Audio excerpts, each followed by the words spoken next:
क्या फैज़ हमीद साहब जो हैं वो अकेले थे? नहीं, उन्होंने तो पाकिस्तान की बर्बादी कर दी। अपनी ख्वाहिश, अपनी ज़रूरियात को पूरा करने के लिए कहा करते थे तशद्दुद करने वाले, करवाने वालों के बारे में कि फैज़ हमीद साहब, बाजवा साहब आपकी चीखें सुनना चाहते हैं, उनको तस्कीन तब होगी। उसने कहा कि जावेद लतीफ़ नू कहो कि अजय उन्होंने चैन नहीं आया, वो अपनी बातों से बाज आ जाए। इसके बाद भी अगर कोई कहता है कि अदलिया उस वक्त की शामिल नहीं थी या फैज़ हमीद अकेले थे, तो ना करें इस तरह, ये इंसाफ नहीं होता। गुजरांवाला जलसे में जब 5 नाम नवाज शरीफ साहब ने लिए थे, तो हमारे तो स्टेज से अपने लोगों ने छलांगे लगा दी थी स्टेज से नीचे कि ये क्या हो गया। अस्सलाम वालेकुम, D view with Mehreen Iftikhar के साथ मेरे साथ आज मौजूद हैं सीनियर रहनुमा मुस्लिम लीग नून के चौधरी जावेद लतीफ़। बहुत शुक्रिया चौधरी साहब टाइम देने के लिए, thank you so very much for your time. कैसे हैं आप? सबसे पहले प्रोग्राम का आगाज करते हैं। सबसे बड़ा सवाल मेरा आपके साथ ये, साबिक ISI चीफ फैज़ हमीद को 14 साल कैद बामुशक्कत हुई है। मुस्लिम लीग नून उससे अपनी फतह समझ रही है और उससे अपनी फतह के तौर पर पेश कर रही है। क्या वाकई आप समझते हैं कि मुस्लिम लीग नून की ये फतह है? क्योंकि जिन इल्जामात पर उन्हें सजा सुनाई गई है और इनमें नून लीग का दावा या इल्जाम शामिल नहीं है। शुक्रिया। मैं गुजारिश करूंगा कि मुस्लिम लीग नून किस बात पे फतह बना रही है। एग्जैक्टली बात सीधी सी है कि हमने एक सिस्टम के लिए लड़ाई लड़ी, हमने एक सिविलियन बालादस्ती के लिए एक जद्दोजहद की और उसमें आज जिन इश्यूज़ पे या 4 जो इल्ज़ाम उस पे लगे फैज़ हमीद साहब पे और उन पे उनको सज़ा हुई, तो ये काफ़ी नहीं है। देखें, अगर आपने इंसाफ करना है, अगर किसी का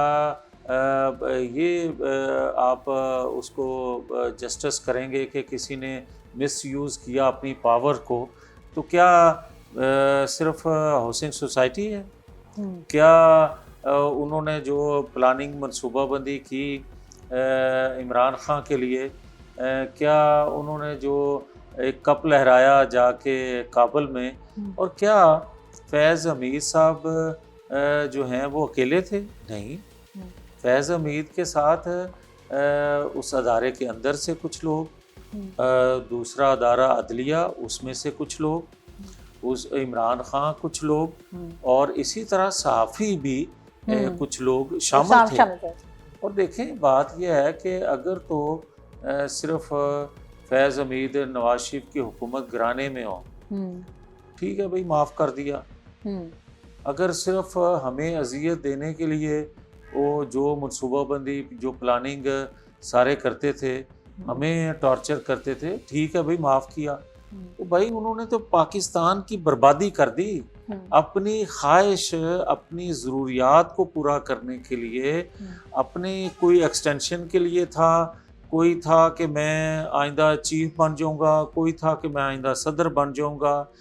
आप सारी एक मंसूबे से पाकिस्तान के साथ खिलवाड़ करते रहे। कौन है जो आज ये बात करे कि एक फैज़ हमीद को सज़ा दे दी और जस्टिस हो गया? इसको लोग शकूक निगाह से देखते हैं, इसको लोग किसी सूरत मुतमिन नहीं है कि आप जस्टिस भी करें, वो भी पिक एंड चूज। आप इंसाफ करने पे भी आए हैं, तो वो भी अधूरा इंसाफ। इस तरह नहीं होता।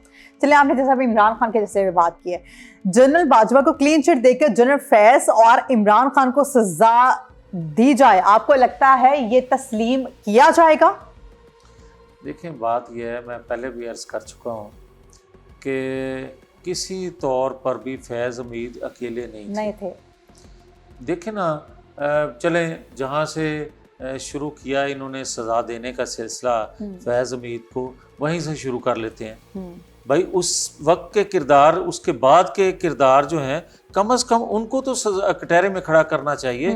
मैं नहीं कहता 2014 से धरने जिसने दिलवाए उस वक्त से शुरू करें। मैं नहीं कहता 2017 में हमारी हुकूमत किस तरह बाजू मरोड़ के अदलिया के फ़ैसले लिए गए और किस तरह बाजुम रोड के अदलिया के किसी को सदक और अमीन का सर्टिफिकेट दिया गया। और भाई बात ये है कि आप अगर शुरू कर रहे हो फैज़ हमीद के JHQ पे की पर हमला की मनसूबाबंदी से, तो वहीं से शुरू कर लेते हैं। आप अगर शुरू कर रहे हो कि आफ्टर रिटायरमेंट जो उसने गुल खिलाए, आप वहां से शुरू कर रहे हो, तो वहां से शुरू कर लेते हैं।